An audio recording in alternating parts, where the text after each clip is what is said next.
महाराज जी, अगर साधक भगवत प्राप्ति के मार्ग पर चलना चाहता है और पत्नी भी उसकी सहायता कर रही है, तो क्या बच्चे करना जरूरी है महाराज जी? इस पर ज्यादा विचार नहीं करना चाहिए कि हमें संतान करना है या नहीं करना। ये तो विधान पहले से हो गया। ऐसी भावना है कि पहले भगवत प्राप्ति बाकी जो भगवत प्राप्ति ऐसे नहीं होती कि ये सब छोड़ दो और भगवत प्राप्ति ऐसे करने से होती है। क्या केवल वेश रखने से भगवत प्राप्ति हो जाती है, या गुफा में रहने से भगवत प्राप्ति हो जाती है, या फलाहार करने से भगवत प्राप्ति हो? हम सबकी काट करके आपको बताते हैं।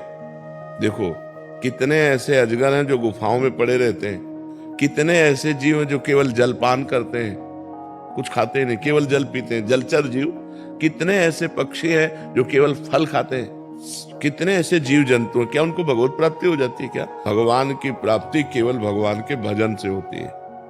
ये सब क्रियाएं सहयोगी हो सकती हैं, लेकिन इनसे भगवान की प्राप्ति नहीं होती। देखो, चक्रवर्ती सम्राट महाराज अम्बरीश जी थे, उनकी रानियां थी, पुत्र थे, सब परिवार था। जनक जी थे, परम ज्ञानी महापुरुष थे, जिनके विरक्त शिष्य श्री सुखदेव जी महाराज शिष्य बने। वो गृहस्थ में रहते हुए जनक जी कितने बड़े महापुरुष हुए। हमें लगता है कि भगवान के विधान को मानना चाहिए।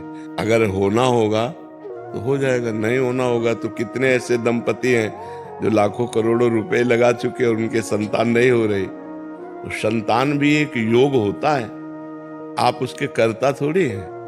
अगर आपकी 4 संतानें होनी है तो होनी, नहीं होनी है तो आप चाहे जितना डॉक्टर को दिखा लो, रुपया लगा के दवा ले लो, नहीं होने वाली। बहुत से ऐसे करोड़पति अरबपति लोग हैं जिनके रुपया की कमी नहीं और डॉक्टरों के संबंध की कमी नहीं, लेकिन संतानें है ही नहीं, लाख उपाय कर लिया।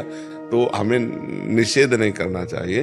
अगर भगवान का विधान है कि 2 संतान उत्पन्न हो और आप उनकी सेवा करते हुए नाम जब भगवान की सेवा बन जाएगी। हो सकता है जैसे आप भक्ति मार्ग में चल रहे हैं, आपकी पत्नी भी भक्ति मार्ग में, तो कोई महाभागवत पुत्र पैदा हो जाए, कोई राष्ट्र को प्राण समर्पित करने वाला वीर पैदा हो जाए। लास्ट की बहन के भी ऐसी था जी, सारी रिपोर्टें नॉर्मल थी, दोनों की, हस्बैंड की, वाइफ की, और 18 साल बाद। तो जब योग होता है तभी होता है, और योग नहीं होता तो फिर अपने बस की बात थोड़ी। अपने तो एक चिड़ैया नहीं बना सकते, फिर मनुष्य के एक रोम गिर जाए ना, रोम तो हम दोबारा लगा ले सकते, फेविकोल से थोड़ी देर जोड़ दे, वो बात अलग है। तो हम संतान क्या पैदा कर पाएंगे? वो भगवान का योग होता है, अगर वो योग होगा तो